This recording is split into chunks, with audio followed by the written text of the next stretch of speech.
അടുക്കളയിൽ ഞാൻ ഇനി എന്നും സജീവമായി. അമ്മൂമ്മയും കൊച്ചുമോളും കൂടെ അടുക്കള കിടന്ന് തല്ലായിരിക്കും. എന്താ നീ പറഞ്ഞ? എന്നെ എന്തുവാണെങ്കിലും പറഞ്ഞു, പക്ഷെ എന്റെ അമ്മൂമ്മക്കുട്ടിനൊന്നും പറയല്ലേ. ഹലോ, ഉപ്പും മുളകും പുത്തൻ പുറമോ വിശേഷങ്ങളിലേക്ക് എല്ലാ കുട്ടിക്കാർക്കും സ്വാഗതം. അങ്ങനെ നമ്മുടെ ന്യൂ ഇയർ ആയതുകൊണ്ട് നമ്മുടെ പാറമട വീട്ടിലെ ഒരു പുതിയ വിശേഷമാട്ടോ.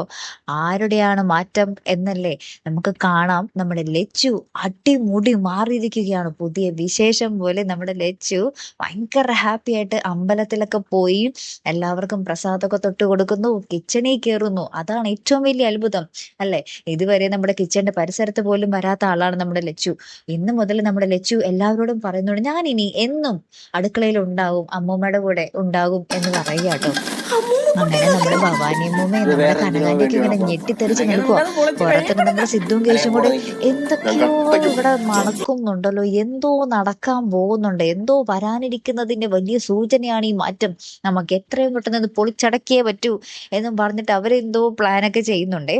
ലാസ്റ്റ് നമ്മുടെ കേശു ഇങ്ങനെ പറയുന്നുണ്ട്, നാളെ മുതൽ കിച്ചണിൽ കയറി അമ്മൂമ്മയ്ക്കും കൂടെ പണിയാക്കും എന്നാ തോന്നുന്നേ എന്ന് പറയും. അതായത് അമ്മൂമ്മയും ലച്ചും കൂടെ അടിയുണ്ടാക്കി മുട്ടൻ പിന്നെ പ്രശ്നങ്ങളാക്കും എന്നാണ് നമ്മുടെ കേശു ഉദ്ദേശിച്ചത്. അപ്പൊ നമ്മുടെ ലച്ചു പറയുന്നുണ്ടേ, ദേ എന്നെ എന്തുവാണെങ്കിലും പറഞ്ഞോ, എന്റെ അമ്മൂമ്മക്കുട്ടീനൊന്നും പറയല്ലേ എന്ന് പറയാട്ടോ. അപ്പൊ അമ്മൂമ്മക്കുട്ടി എന്നൊക്കെ കേൾക്കുമ്പോൾ നമ്മുടെ ഭവാനി അമ്മയ്ക്ക് വല്ലാത്ത സന്തോഷം കേട്ടോ.